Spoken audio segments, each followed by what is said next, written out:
Au cœur brûlant du continent africain, s'étend la savane, un vaste océan doré où le vent caresse l'herbe sèche et où le soleil frappe la terre sans répit. Ici, la nature révèle son visage le plus pur et le plus sauvage. Il n'y a ni trêve, ni pitié, seulement une loi, celle de la survie.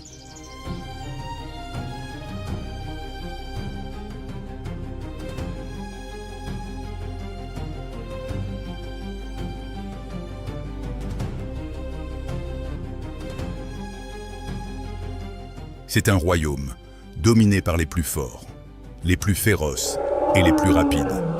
Les lions règnent avec puissance et détermination. Les léopards guettent depuis l'ombre avec une précision mortelle. Les hyènes défient l'ordre avec ruse et férocité. Et les guépards avec une vitesse plus brûlante que le soleil de midi, transforment la chasse en un instant de pure énergie et de feu.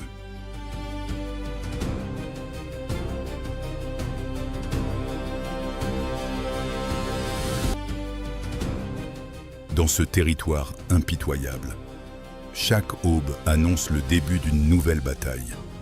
Les proies fuient, les prédateurs guettent, et le cycle éternel de la vie se répète encore et encore.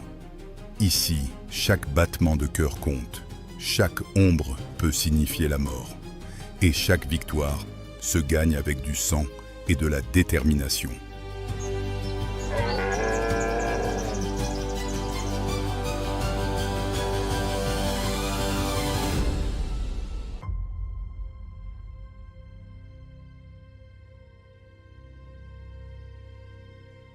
Au cœur du sud sauvage de la Tanzanie s'étend Ruaha, un vaste sanctuaire façonné par le temps et la nature avec une patience infinie.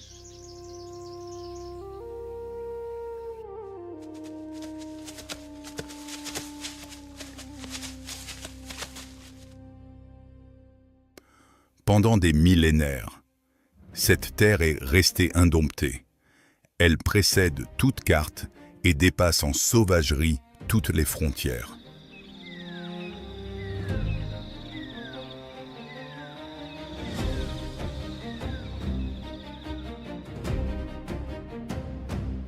À la différence des routes célèbres du Serengeti ou du Mara, Ruaha appartient à un monde presque inconnu, aperçu par peu et compris par encore moins.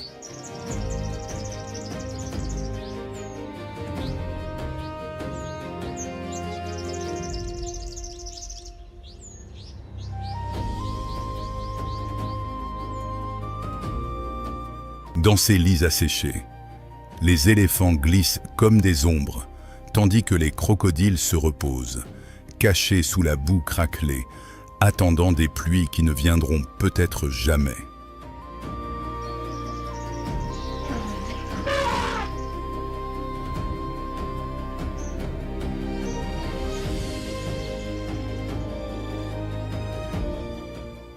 Le grand fleuve Ruaha, autrefois le cœur battant de ces terres, n'est plus aujourd'hui qu'une cicatrice sèche, silencieuse. Mais même le silence recèle des dangers. Autour des derniers points d'eau, la vie se rassemble. Et là où la vie s'unit, la mort guette.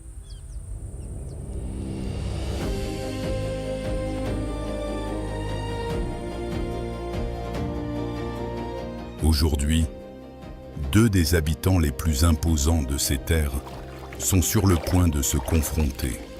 Au bord d'une mare qui s'assèche, deux forces s'approchent.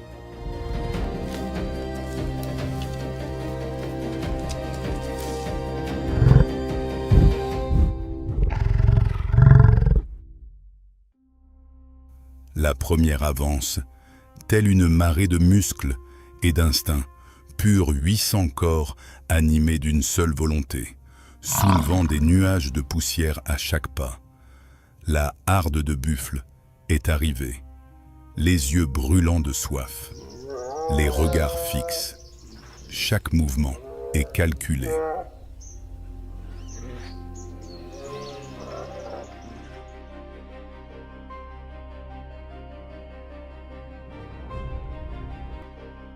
Mais ils ne sont pas seuls.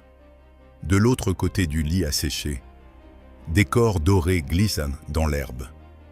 Une troupe de lions, affamés et attentifs, silencieux comme des ombres.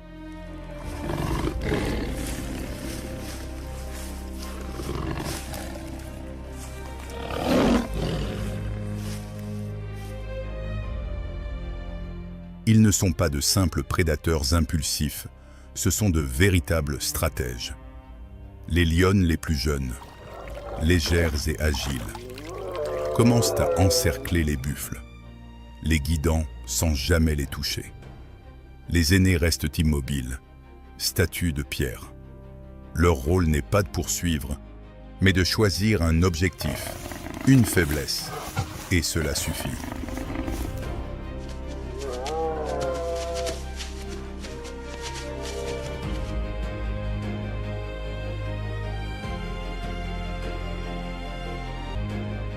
Puis vient l'instant décisif, presque imperceptible. Un léger mouvement d'oreille, un regard jeté en arrière. Un instant où les sabots ralentissent. C'est tout ce dont elles ont besoin.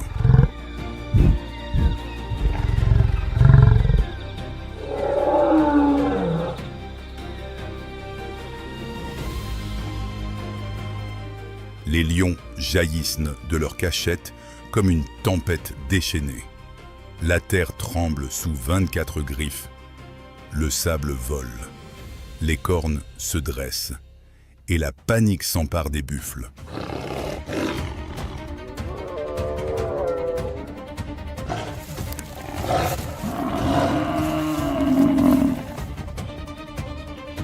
Mais les buffles ne meurent pas sans se battre. Une muraille de muscles et de rage fonce en avant. Les lions, qui avaient voulu diviser la harde, se retrouvent engloutis par elle.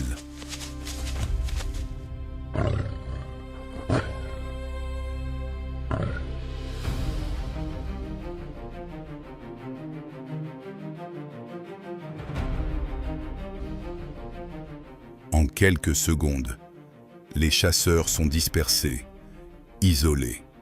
Une erreur tactique. Et le champ de bataille se retourne, la chasse a échoué. Et les prédateurs sont pris dans leur propre embuscade.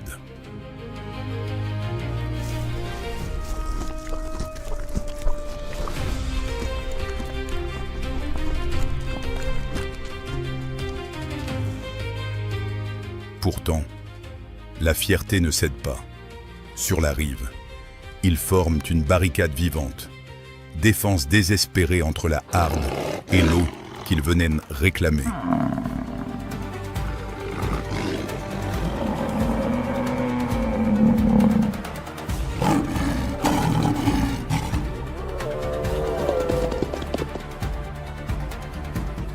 Puis le silence revient.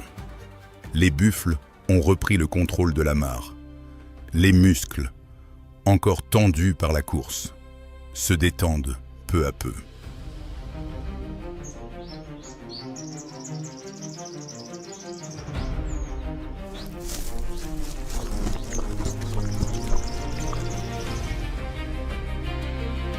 De l'autre côté, les lions se replient à l'ombre. L'un boite, un autre halète. Le pelage trempé de sueur et de défaite.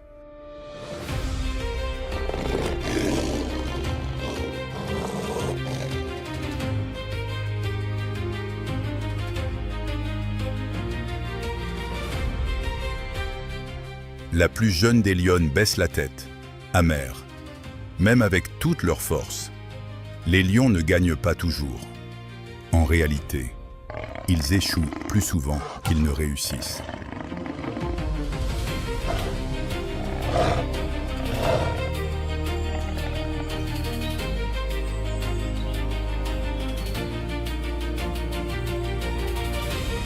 À travers l'Afrique, le taux de succès des chasses des lions se situe entre 15 et 30%.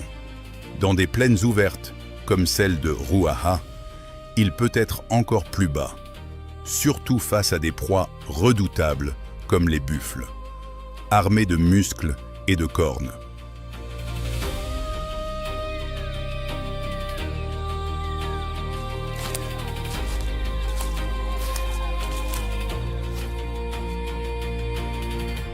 Ici, survivre n'a jamais été une question de perfection.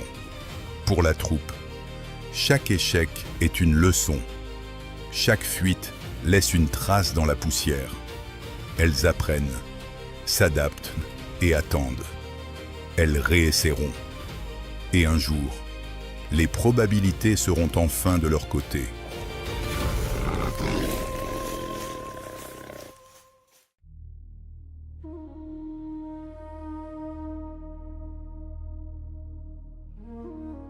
Au-delà de ce lit asséché, d'autres chasseurs suivent dans des règles différentes.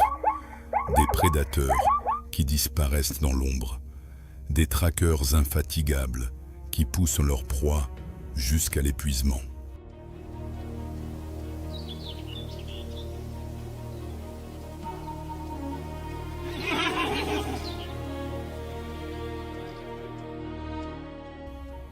À Ruaha, chaque prédateur vit selon sa propre philosophie, façonnée par le maître impitoyable, la survie.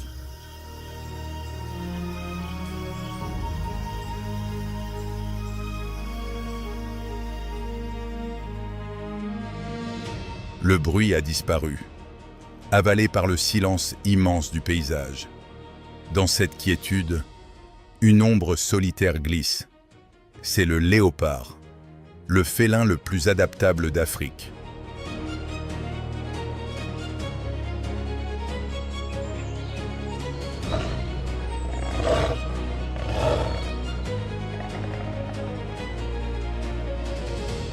Il ne pèse guère plus de 70 kilos, mais peut abattre des proies 2 fois plus lourdes que lui. Ses sens sont prodigieux, une vue 6 fois plus aiguisée que celle d'un humain, et une ouïe capable de détecter le moindre froissement d'un rongeur dans l'herbe.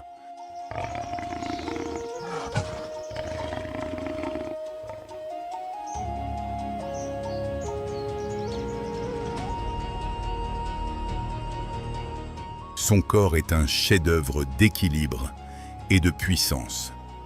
Des épaules conçues pour des sauts explosifs. Une queue aussi longue que son torse pour l'équilibrer en plein vol. Des griffes rétractiles, toujours affûtées comme des lames. Chaque pas effleure la terre en silence. Sous son pelage tacheté, les muscles ondulent comme l'eau.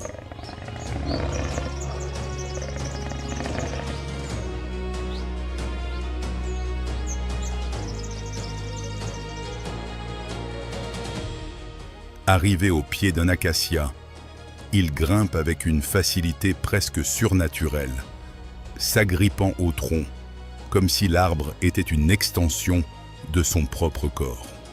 Dans les branches, il devient pierre et ombre immobile, invisible.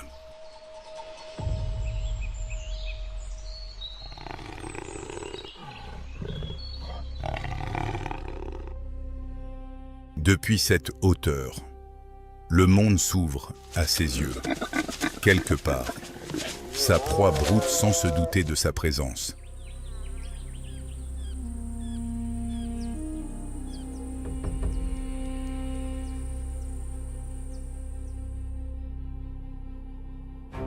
Sa peau, constellation de rosettes, se confond avec la lumière tachetée du soleil couchant. Seul le froissement léger de ses pattes sur le sol trahit son passage.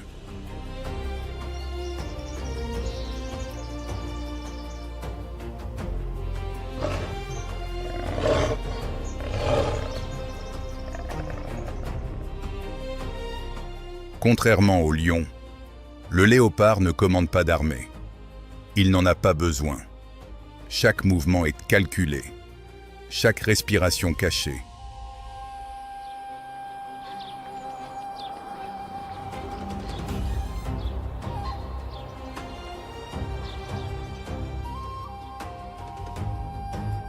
Ici, le danger le plus mortel ne rugit pas, ne se fait pas annoncer, il guette. invisible, jusqu'à ce qu'il soit trop tard.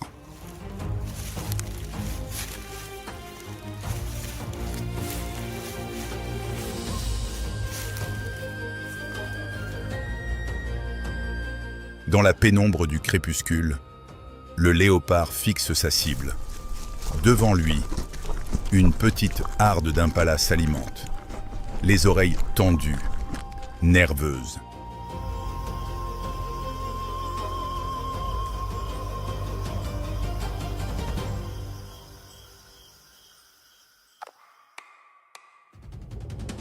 Le chasseur ne se précipite pas, il attend, car la patience, dans ce monde, n'est pas une vertu, c'est un mode de vie. Tout semble suspendu. Même le vent retient son souffle.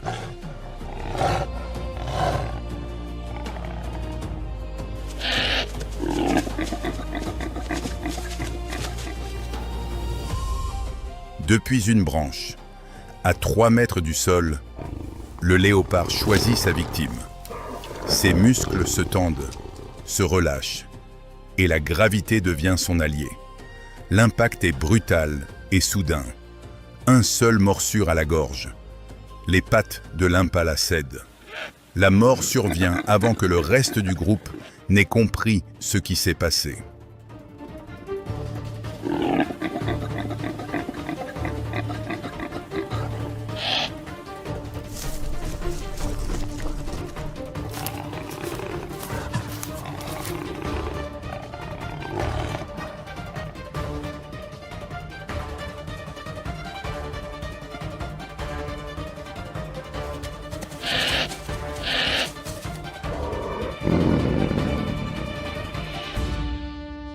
Mais la chasse ne s'achève pas avec la mort. Avec une force défiant sa taille, le léopard traîne sa proie jusqu'à l'arbre le plus proche.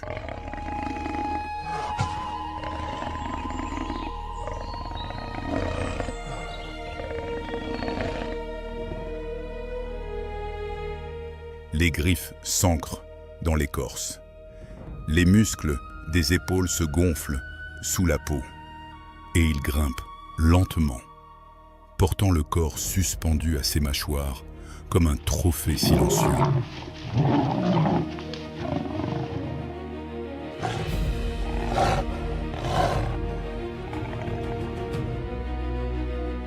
Ainsi, le léopard accomplit ce qu'aucun autre grand félin ne peut disparaître avec son butin.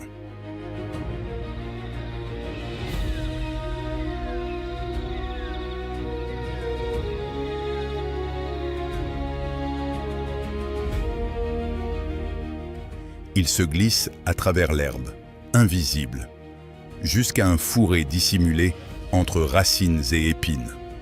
Là, la poussière masque l'odeur et l'épaisseur des branches bloquent tout regard indiscret.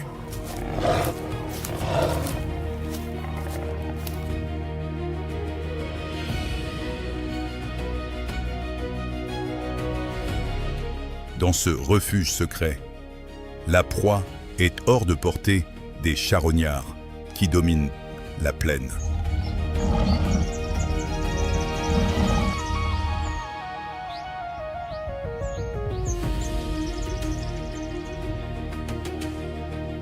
Le léopard reviendra sous la protection de la nuit, mangera en silence et ne laissera aucune trace pour les lions, hyènes ou vautours. Car pour lui, le secret est aussi essentiel que la chasse elle-même. Ce qui n'est pas trouvé ne se perd pas.